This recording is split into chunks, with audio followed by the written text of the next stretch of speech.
Shalom teman-teman. Saya berdoa saudara semua, teman-teman semua dalam keadaan yang sehat dan dipelihara oleh Tuhan. Perkenalkan, nama saya Windy. Terima kasih untuk undangan yang diberikan pada saya. Namun dalam kondisi seperti ini, kita sebagai anak Tuhan, kita harus tahu bahwa kita punya tanggung jawab. Yang pertama adalah kita harus juga tunduk taat pada himbauan pemerintah. Dan yang kedua adalah kita pun harus tanggung jawab terhadap lingkungan kita juga, masyarakat kita. Tanggung jawab kita bersama adalah kita memutus rantai dari penyebaran virus corona ini. Makanya saya dengan mohon maaf, kita harus berkenalan melalui online. Tapi saya percaya bahwa online pun tidak mengurangi kuasa Allah dalam setiap ibadah maupun dalam setiap pertemuan yang ada. Yang saya tahu, yang saya mau bagikan sebelum kita masuk dalam firman Tuhan hari ini tentang Law and Grace adalah saya mau bagikan satu hal bahwa ternyata kondisi online seperti ini, kondisi tidak bertatap muka, sudah pernah terjadi di dalam Alkitab, yaitu Rasul Paulus mengirim surat ke berbagai banyak kota, ke Korintus, ke Tesalonika, Filipi, Efesus. Rasul Paulus mengirimkan surat-surat itu dalam misi penggembalaan, dalam misi pemuritan, dan menguatkan jemaat yang ada di kota-kota tersebut. Nah, satu ayat yang saya ingin bagikan buat saudara, yaitu di 1 Korintus 5 ayat yang ke-3a, diteruskan di ayat yang keempat. Bunyinya seperti ini: sebab aku sekalipun secara badani tidak hadir, tetapi secara rohani hadir. Bila mana kita berkumpul dalam roh, kamu bersama-sama dengan aku dengan kuasa Yesus Tuhan kita. Jadi saya percaya sore hari ini ketika saudara mendengarkan, ketika teman-teman mendengarkan rekaman ini, saya berdoa dan saya mengimani dan saya mempercayai bahwa ada Tuhan dalam hidup kita, bahwa ada Tuhan bersama dengan kita. Dia Allah Immanuel. Jadi dalam kondisi yang harus online seperti ini, jangan berkecil hati, jangan merasa bahwa ibadah harus berkumpul bersama-sama. Enggak. Justru satu hal positif yang saya mungkin pikirkan, yang saya dapatkan hari-hari ini adalah dengan kondisi kita harus menyendiri dalam rumah, satu momen yang luar biasa, kita punya waktu lebih bersama dengan Tuhan, bersama dengan keluarga kita bisa berbagi kasih, kita bisa mendengarkan pesan Tuhan yang lebih jelas lagi. Kayak berdoa dengan online seperti ini, Tuhan ada bersama saudara. Dimanapun saudara ada, dimanapun teman-teman ada, imani, Dia Allah Immanuel, Dia Allah yang bersama dengan kita. Tetap setia berkumpul secara online tentunya, tetap setia berkomunikasi melalui sosial media. Saya percaya ketika kita semakin menguatkan, kita terus saling menjaga, kita saling mengkoreksi, menegur dengan kasih. Saya percaya ada maksud Tuhan yang besar melalui segala sesuatu yang terjadi hari-hari ini. Jadi berkat melalui online, terus posting hal-hal yang membangun, hati-hati dengan sosial medianya kalian, saudara, teman-teman semuanya. Karena sosial media kita adalah mimbar kita.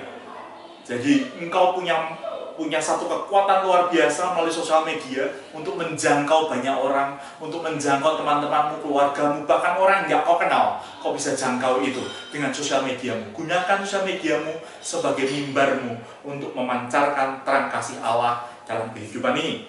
Nah, sebelum kita masuk dalam firman hari ini, mari kita berdoa bersama-sama. Saya ajak kita semua tutup mata, kita berdoa.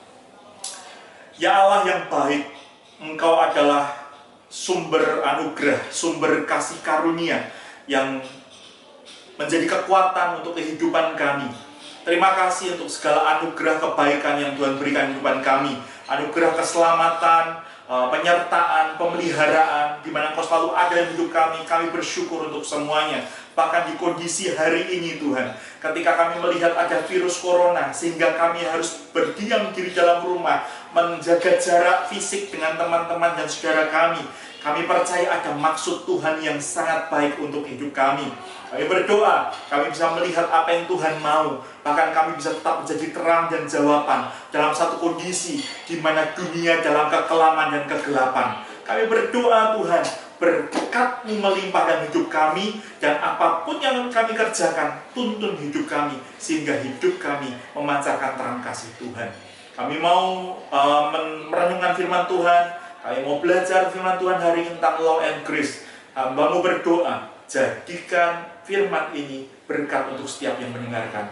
Dalam nama Tuhan Yesus kami berdoa dan kami mengucap syukur. Haleluya. Amin. Haleluya. Ya, hari ini sesuai dengan tema bulan ini adalah Law and Grace. Saya berdoa apa yang firman yang kita akan dengarkan, kita akan bagikan, itu menjadi berkat buat teman-teman semuanya. Kita akan baca dalam Yohanes 1 ayat yang ke-14 sampai dengan yang ke-17. Firman Tuhan berkata seperti ini.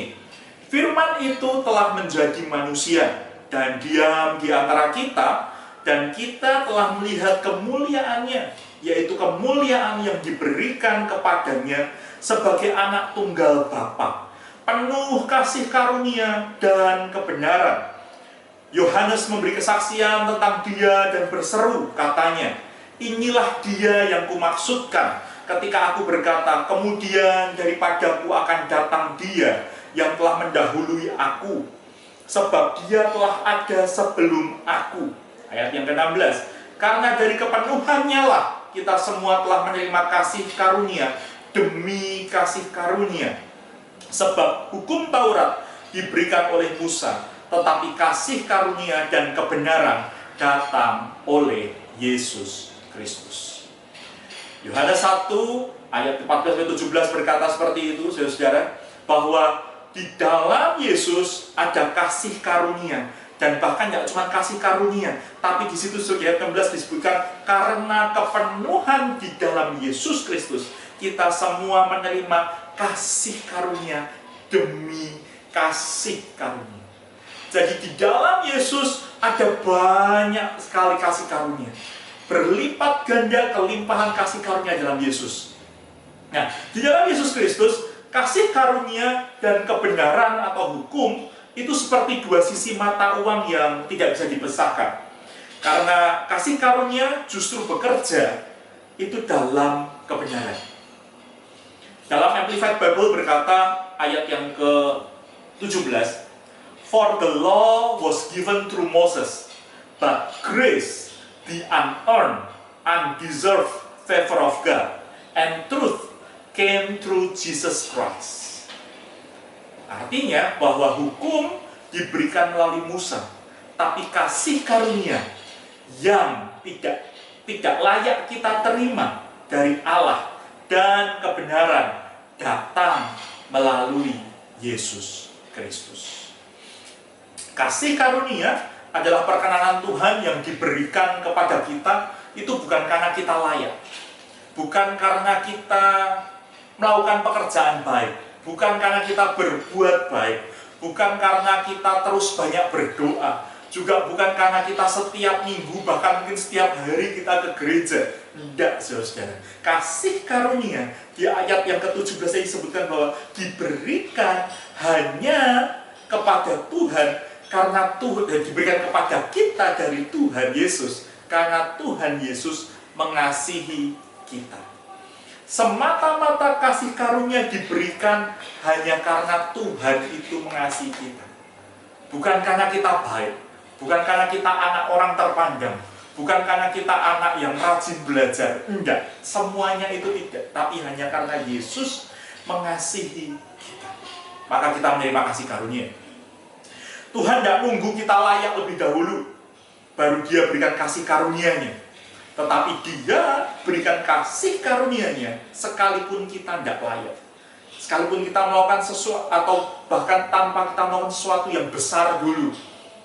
Bahwa kita melakukan sesuatu, aku melakukan ini untuk Tuhan, baru Tuhan melayakkan kita menerima kasih karunia. Enggak. Semuanya itu diberikan murni hanya karena Tuhan mengasihi kita. Ada satu kisah di Alkitab, Yohanes yang cerita tentang wanita yang tertangkap basah berzina dan kemudian dibawa di hadapan Yesus. Di situ ahli-ahli Taurat, pemimpin agama, mereka berkata, wanita ini ditangkap, didapati melakukan perbuatan zina. Dan menurut hukum Musa dia harus dilempari batu. Tapi apa yang dilakukan Yesus, saudara?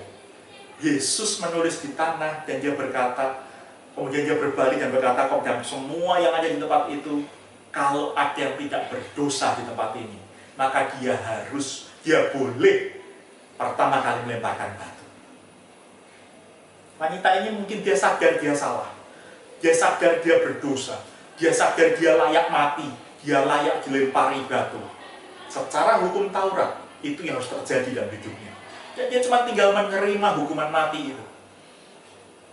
Tapi yang terjadi, satu persatu orang itu meninggalkan. Karena di antara mereka tidak ada yang tidak berdosa. Bahkan satu-satunya orang yang layak untuk melemparkan batu pertama kali, yaitu Yesus. Dia juga tidak melakukan itu. Apa yang dilakukan oleh Yesus? Dia mengatakan pada wanita ini, jangan berbuat dosa lagi. Pergilah, jangan berbuat dosa lagi. Tidak ada yang mau lempari dia, Yesus pun tidak. Itu adalah kasih karunia. Dan yang diterima oleh wanita ini, itu tidak cuman dia tidak dilempari batu, tidak cuman dia lepas daripada hukuman mati, tapi dia terima pengampunan dosa.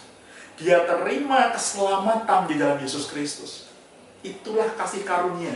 Itulah yang dilakukan oleh Yesus ketika dia bertemu dengan orang yang berdosa.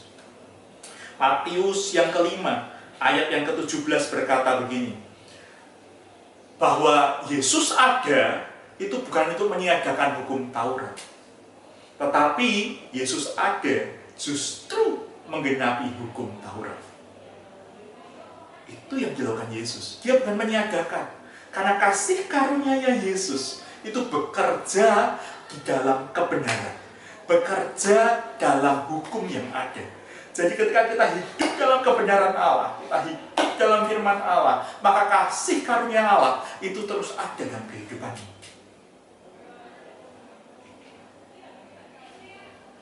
Mungkin, saudara ya, mungkin kalau di situ ada orang yang menonton di situ ketika wanita ini mau dilempari batu dan satu persatu orang pergi. Mungkin orang akan berkata, ya kok pada pergi? Kemudian Yesus hanya melepaskan wanita begitu saja tanpa ada hukuman apapun. Kok begini saja? Yakin hanya begini?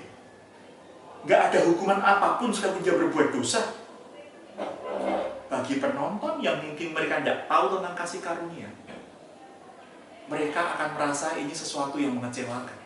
Tapi buat wanita ini, wanita yang berdosa, wanita yang menerima pengampunan dosa dari Yesus, menerima kasih karunia daripada Yesus, perempuan ini tidak akan pernah lupa bahwa dia selamat karena dia berjumpa dengan Yesus. Hari ini, dimanapun teman-teman berada, belajar mencari wajah Yesus, melebihi sekedar mencari tangannya. Carilah Yesus, carilah kebenaran di dalam Yesus, carilah anugerahnya, carilah wajah Yesus. Maka engkau akan menerima tangan dan kepenuhan segala sesuatu yang kau butuhkan. Tapi yang utama, cari Yesus, temui Yesus dan jumpai Dia. Efesus yang kedua, ayat yang ke-8 sampai yang ke-9 berkata, sebab karena kasih karunia kamu diselamatkan oleh iman. Itu bukan hasil usahamu, tetapi pemberian Allah. Itu bukan hasil pekerjaanmu. Jangan ada orang yang memegahkan diri. Jadi dengan jelas sekali ayat di Efesus 2 ayat ke-8 ini menceritakan, berbunyi bahwa kasih karunia itu kita terima dengan iman. Engkau kalau mau menerima kasih karunia, engkau harus beriman dulu. Beriman pada siapa? Beriman pada Yesus. Beriman pada Yesus bahwa ketika engkau berkata, Tuhan ampuni aku terima engkau dalam hidupku, imani bahwa pengampunan itu sudah ada. Dan jangan izinkan iblis untuk mencuri damai sejahtera itu. Jangan izinkan iblis untuk mengintimidasimu dan berkata bahwa engkau nggak layak, engkau jahat, engkau penipu. No. Hari ini, ketika engkau menerima dengan iman pengampunan itu dalam Yesus, maka engkau sudah menerima pengampunan itu. Bukan hasil usahamu, tetapi pemberian Allah.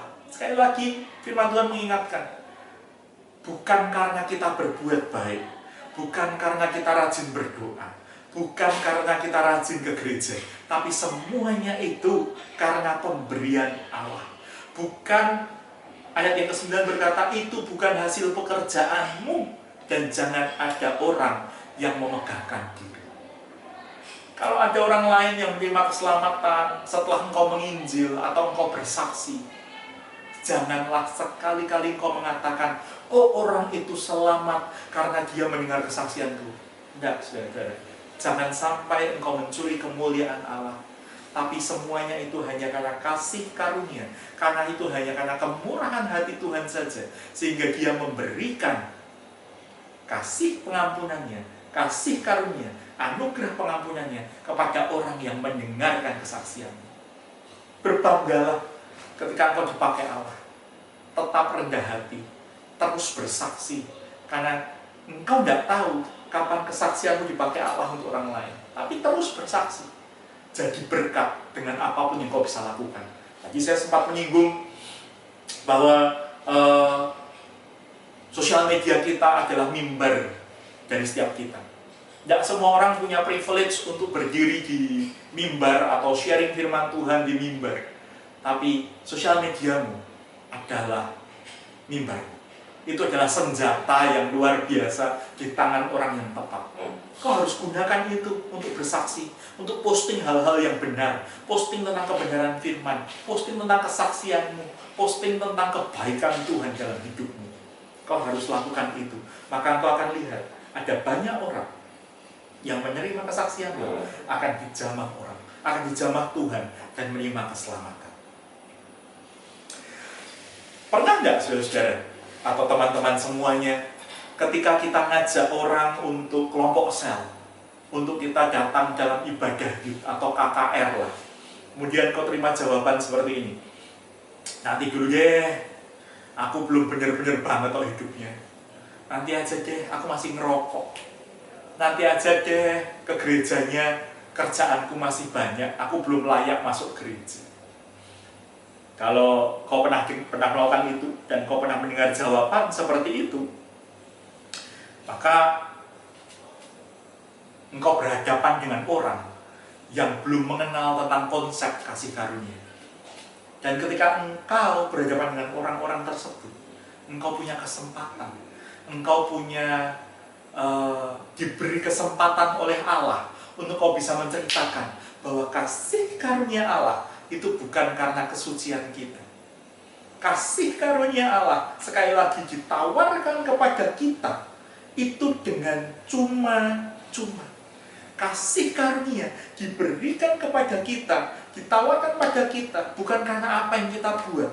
Kasih karunia bukan karena diberikan pada kita karena kita layak, tadi saya berkatakan, tapi karena Tuhan tahu bahwa kita tidak mampu melawan kuasa dosa.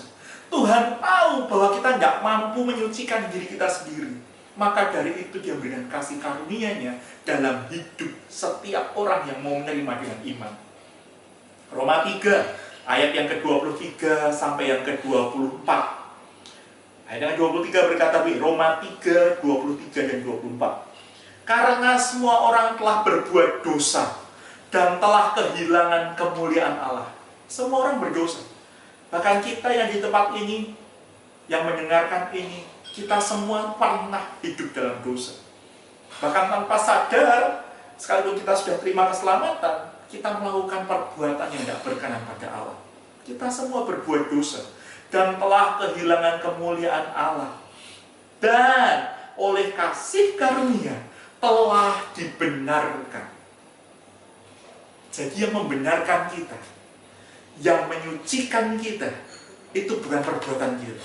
Yang membenarkan kita, kita dibenarkan oleh kasih karunia yang kita terima dari Yesus Kristus.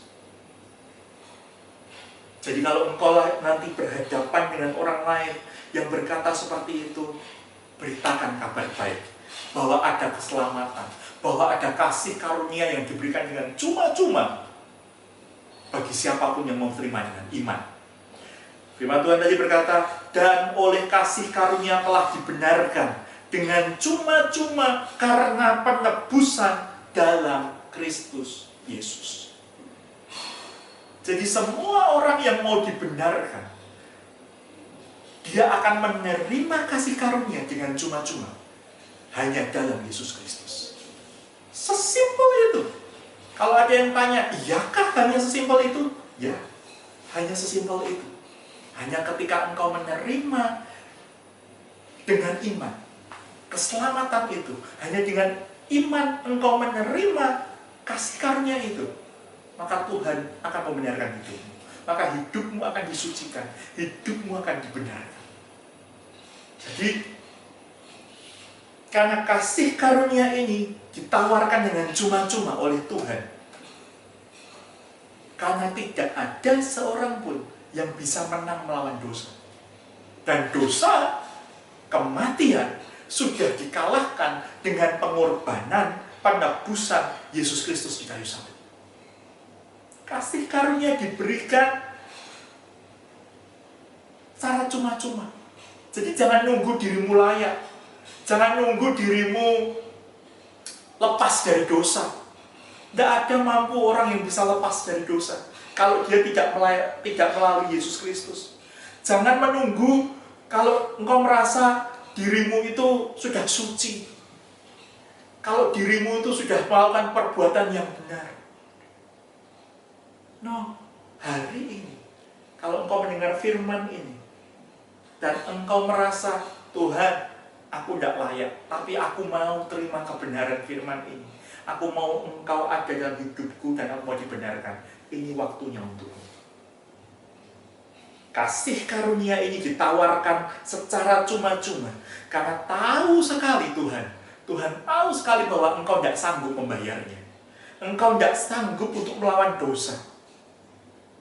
Tapi karena ini diberikan cuma-cuma, bukan berarti ini sesuatu yang murah. Ini bukan sesuatu yang murahan, tapi ini dibayar harganya dengan lunas oleh penebusan Yesus Kristus di kayu salib. Mahal harganya, saudara. Roma 4 ayat keempat berkata, kalau ada orang yang bekerja, upahnya tidak diperhitungkan sebagai hadiah, tetapi sebagai haknya. Jadi kalau engkau merasa bahwa engkau baru bisa menghadap Allahmu, engkau baru bisa menghadap Yesus, engkau baru bisa beribadah setelah engkau berbuat baik, itu bukan kasih karunia. Kalau engkau merasa bahwa engkau baru akan diberkati ketika engkau melakukan perbuatan baik, itu bukan kasih karunia, saudara. Itu adalah upah. Itu memang hak kamu. Tapi yang dilakukan oleh Yesus adalah dia memberikan kasih karunia itu dengan cuma-cuma. Dia memberikan itu karena itulah disebut banyak, ada orang yang menyebut dengan amazing grace. Kasih karunia yang luar biasa. Kasih karunia yang ditawarkan yang luar biasa. Tanpa perlu berbuat baik dulu. Tanpa perlu hidupmu merasa engkau benar dulu. Itu yang ditawarkan Tuhan. Aku yang berdosa. Aku yang tidak layak. Aku yang sering menipu. Aku yang sering berbohong pada orang tuaku. Aku yang mungkin masih sering nonton film porno. Aku yang bersalah. Kasih karunia yang semacam itu, yang menyelamatkan, yang menerima orang yang tidak layak, itu yang ditawarkan Tuhan hari ini. Itu kasih karunia yang luar biasa. Tapi sekalipun kasih karunia itu ditawarkan dengan cuma-cuma, Paulus mengajarkan dalam 1 Korintus 15 ayat yang ke-10, dia berkata bahwa tetapi karena kasih karunia Allah, aku adalah sebagaimana aku ada sekarang, dan kasih karunia yang dianugerahkannya kepadaku tidak sia-sia. Sebaliknya, aku telah bekerja lebih keras daripada mereka semua, tetapi bukannya aku, melainkan kasih karunia Allah yang menyertai aku. Paulus sadar betul hidupnya hari ini, hidupnya dia bisa dipakai Allah, bisa selamat dari Saulus menjadi Paulus, itu semua karena kasih karunia.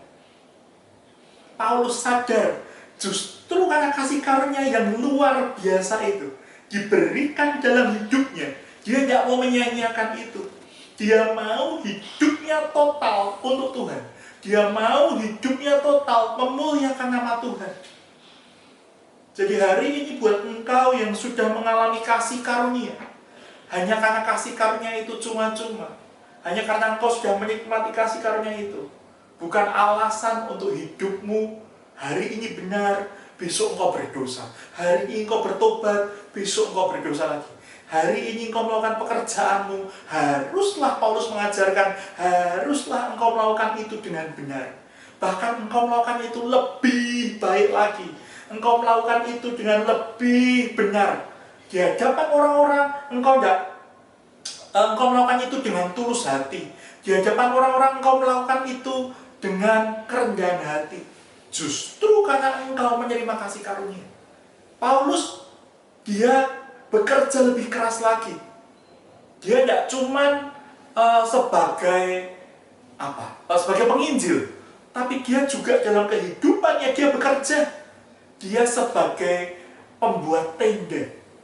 Jadi kalau engkau hari ini dipakai Allah dalam bab apapun bidangmu, sekolahkah, engkau kuliah, atau engkau bekerja, lakukan itu yang terbaik. Sekolah dengan baik. Kalau orang lain tanya sama kamu, kenapa toh kamu sekarang berubah setelah kamu masuk gereja, kok kamu berubah sekarang mau diajai nonton film porno nggak mau diajai ngerokok nggak mau lagi, bahkan sekarang belajarmu kok lebih giat lagi, kok kamu nggak mau diajak main lagi sampai malam. Engkau bisa menjawab, karena aku tahu ada kasih karunia yang Tuhan berikan dengan pengorbanannya di kayu salib.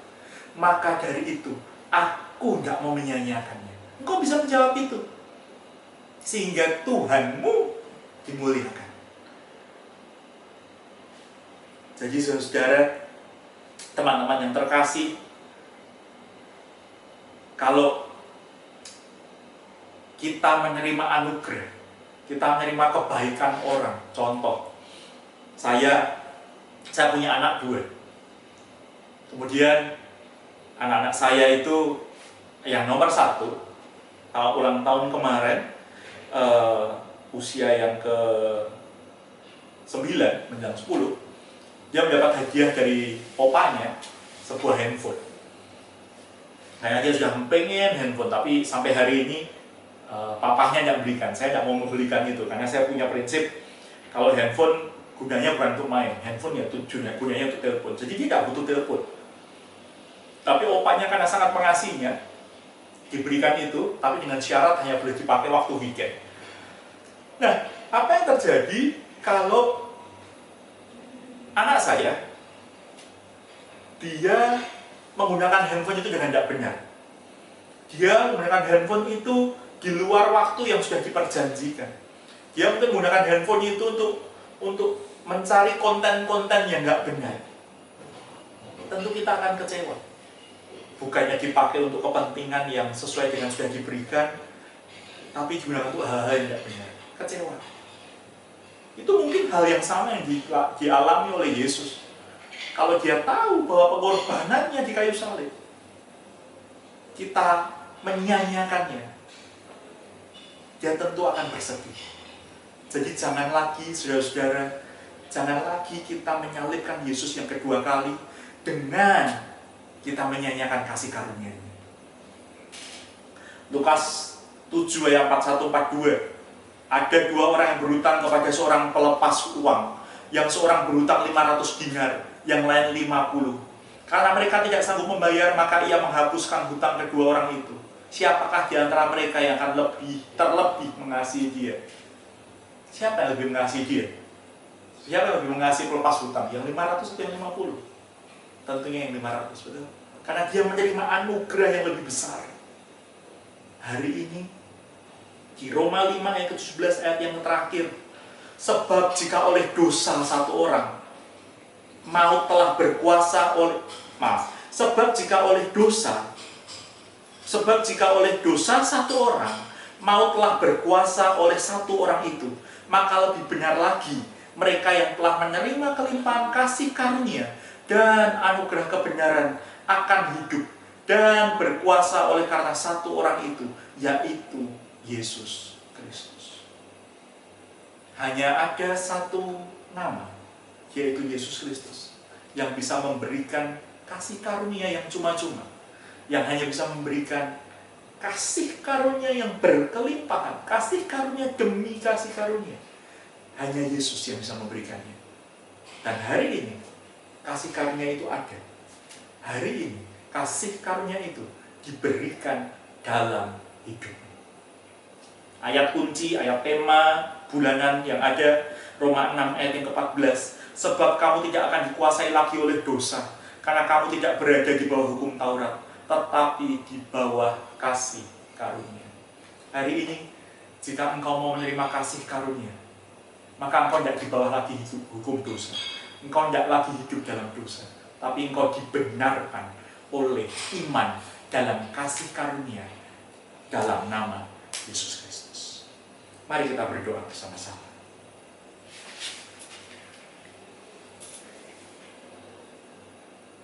Kalau engkau sudah menerima kasih karunia dalam kehidupanmu, saudara, apakah hidupmu menyia-nyiakan kasih karunia itu? Ataukah hidupmu memaksimalkan segala kasih karunia yang Tuhan sudah berikan dalam hidupmu?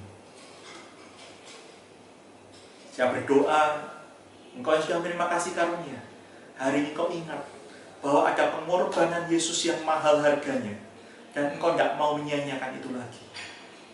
Tapi bagi engkau yang hari ini belum menerima kasih karunia, engkau tidak pernah mengalami kasih karunia itu, dan engkau terheran-heran, iyakah semudah itu ada kasih karunia yang mengampuni aku yang berdosa?